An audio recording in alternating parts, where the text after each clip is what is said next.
नमस्कार दोस्तों। आज तारीख 29 मार्च 2025 को 12th क्लास का जो राजस्थान बोर्ड का पेपर था मैथ का, वो आज कंप्लीट हो गया है। इसका आज कंप्लीट सॉल्यूशन लेके आए हैं। पिछले वाले जो 10th क्लास के बोर्ड के मैथ के पेपर का था, उसका रिस्पॉन्स बहुत बढ़िया था, इसलिए इसका भी सॉल्यूशन लेके आए हैं 12th क्लास का मैथ का पेपर। तो इसमें दे रखा है अपन को पहला क्वेश्चन, इसमें ऑप्शन वाले क्वेश्चन दे रखे जो मल्टीपल चॉइस हैं, उसके सारे सॉल्यूशन आपको गिवन है, एक बार आप ज़रूर देख लेंगे। इसके बाद रिक्त स्थान दे रखे थे, उसके 6 ऑप्शन थे। उसमें एक क्वेश्चन 6 वाला क्वेश्चन जो प्रक्षेप एक्स एक्स से पूछा था, उसका मान दोस्तों 1 दे रखा है। बाकी क्वेश्चन आप देख सकते हैं।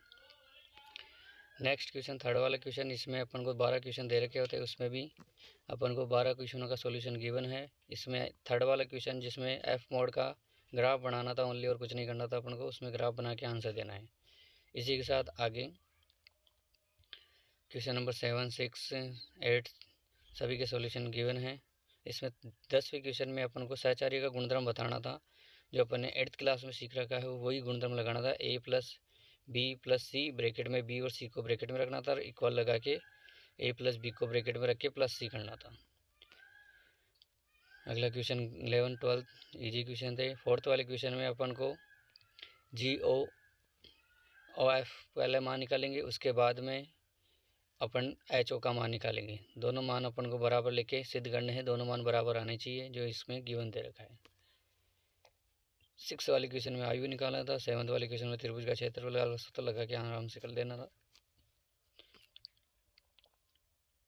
9th वाले क्वेश्चन में sin + b cos x का मान का डबल बार अवकलन करना था, जिससे आंसर इस प्रकार दे रखा है अपन को।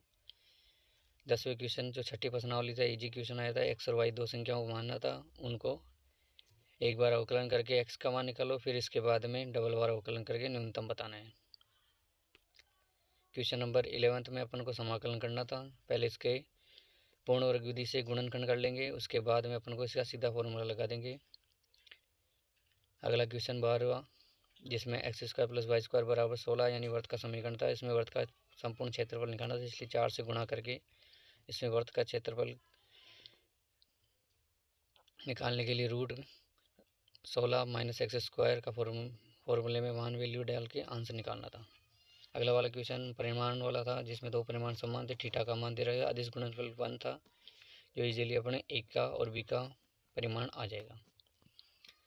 14वें क्वेश्चन में समाकलन करना था, जिसको दी गए समीकरण द्वारा हल करना था। जिसमें पहले इसको 2x + 9 को a + b की फॉर्म में लिखना था, और उसके बाद a b का मान निकाल के वापस इसका समाकलन में रखना था।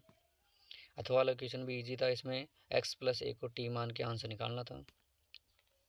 15वें क्वेश्चन में अपन को रैखिक समीकरण वाला सवाल था, जिसके अंदर अपन को पहले इसको रैखिक समीकरण बनाना था, उसके बाद इसको हल करना है। इस पर IF निकाल के वैल्यू आंसर पुट कर देनी है।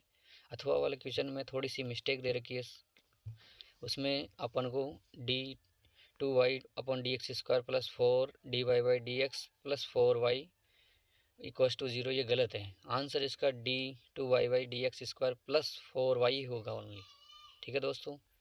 अगला क्वेश्चन देखिए 6 वाला क्वेश्चन में अपन को दिक्कोजा फाइंड करनी थी। त्रिभुज की सभी भुजाओं की AB और BC की निकाल रखी है, और AC की इसी प्रकार निकल जाएगी। उसी प्रकार AB और CD इन दोनों को लंबवत बताना था अथवा वाले क्वेश्चन के अंदर, जिसमें अपन ने पहले AB और CD का सदिश रूप निकाल लेंगे, उसके बाद इसमें फॉर्मूला लगा के आंसर निकाल देंगे।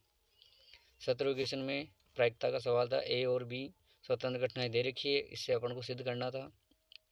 इजी क्वेश्चन था, बस इसमें A और B कम से कम एक प्रायिकता हो बराबर P union A union B इसका वैल्यू थी, और इसको सॉल्व करके आंसर निकालेंगे। अथवा वाले क्वेश्चन अपने बेज प्रमेय से था, जिसमें ताश वाला था, जो ईंटों का पत्ता खो जाता है। 18वें क्वेश्चन में अपन को आंशिक भिन्न विधि से आराम से इजीली आंसर निकाल लेंगे ABC मान के। ऐसे अथवा वाले क्वेश्चन में अपन को √x + x - a को t मान के आंसर निकालना था दोस्तों। अगले वाले 19वें क्वेश्चन के अंदर ये अपने विविध प्रश्नों का सबसे लास्ट वाला क्वेश्चन दे रखा है। बुक के ही क्वेश्चन है सारे के सारे, कोई क्वेश्चन बाहर से इतना हार्ड नहीं आया है। बस अपन को इसको सॉल्व करने के लिए क्या करेंगे दोस्तों, पहले तो A1 और B1 × B2 का पहले मान निकालेंगे, जो लंबवत दे रखा है अपन को। उसमें b1 b2 का मान निकाल के अपन को रेखा के समीकरण में a का मान अपन को बिंदु को मानना है और b अपन ने जो b1 क्रॉस b2 निकाला है उसको वैल्यू पुट कर देनी है। ऐसे अथवा वाले क्वेश्चन में न्यूनतम दूरी निकालनी थी। पहले x/2 y/2 और z/1 है, उसमें अपन को a1 की वैल्यू निकाल देनी है, फिर a2 - a1 करना है, फिर b1 × b2 का क्रॉस करके अपन को इसका सदिश रूप निकाल देना है। फिर न्यूनतम दूरी का फॉर्मूला लगा के इजीली आंसर निकल जाएगा, 11/3√5 हो जाएगा। 20वें क्वेश्चन में अपन को ग्राफ विधि से करना था। इसमें अपन को आलेख बनाने हैं दोस्तों, तो इसमें इजीली क्वेश्चन दे रखा है। इसके ग्राफ में न्यूनतम अधिकतम मान निकालना तो 21 आया था जो 7,0 पे था। अथवा वाले क्वेश्चन में भी अपन को ग्राफ विधि से ही करना है। इसमें अपने न्यूनतम मान पूछा है तो 0,4 पे न्यूनतम मान आ जाएगा। धन्यवाद दोस्तों।